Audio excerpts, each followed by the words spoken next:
பட்டங்கள் ஆள்வதும் சட்டங்கள் செய்வதும் பாரினில் பெண்கள் நடத்த வந்தோம் என்றார் பாரதி.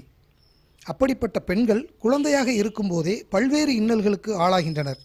பெண் குழந்தைகளுக்கு ஏற்படும் குற்றங்களை தடுக்க காவல்துறையில் ஒரு தனி பிரிவை உருவாக்கி அரசு செயல்படுத்தி வருகிறது. விருதுநகர் மாவட்டத்தில் இத்துறையினர் பள்ளிகள் தோறும் சென்று பெண் குழந்தைகளுக்கு விழிப்புணர்வை ஏற்படுத்தி வருகின்றனர்.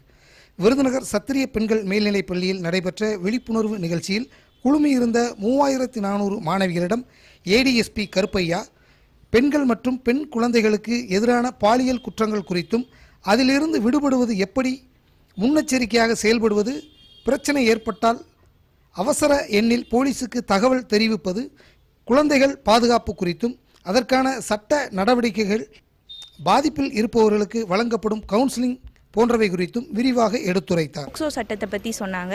நெக்ஸ்ட்டு வந்து சைல்டு ஹெல்ப்லைன் 1098 அந்த நம்பருக்கு வந்து நம்ம எப்போனாலும் கால் பண்ணலான்னு சொன்னாங்க. முதல்லலாம் வந்து போலீஸ்கிட்ட நம்ம ஷேர் பண்ணுறதுக்கு பயமாக இருக்கும். இப்போ ஃப்ரெண்ட்லியாக வந்து அவங்களே விழிப்புணர்வு கொடுத்துட்டு போனாங்க.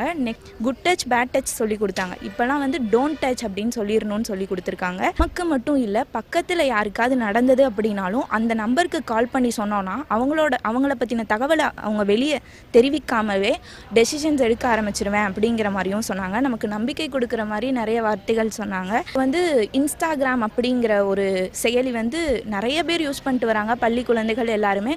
அதில் வந்து என்னென்னா, ஃபஸ்ட்டு எடுத்த உடனே ஒரு பையன் யார் பேசுகிறான்னு கூட தெரியாமல் நம்ம முகம் பார்க்காமே பேச ஆரம்பிச்சிடும். நெக்ஸ்ட்டு வந்து அழகாக இருக்க அப்படிங்கிற ஒரு வார்த்தை வந்து இன்று பெண்களை வந்து பல சிச்சுவேஷனுக்கு கொண்டு போயிடுது. அது வந்து முதல்ல இருந்து இறுதி கட்டம் எப்படி முடியுது அப்படிங்கிறது வரைக்கும் அவங்க நிறைய ஃபேஸ் பண்ண சிச்சுவேஷன்ஸ் எல்லாம் நிறைய ஷேர் பண்ணாங்க. இந்த வயசில் பெண்கள் வந்து யாரையுமே நம்பி முன் போயிடக்கூடாது, அப்பாவை கூட நம்புகிற காலம் கிடையாது அப்படிங்கிற மாதிரி சொன்னாங்க. தாய் மட்டும்தான் நம்மளை டச் பண்ணணும் அப்படிங்கிற இதுவும் சொல்லி கொடுத்தாங்க. நிறைய விழிப்புணர்வுகள் கொடுத்தாங்க. இந்த விழிப்புணர்வுகளை நாங்களும் வந்து கடைபிடிப்போம்.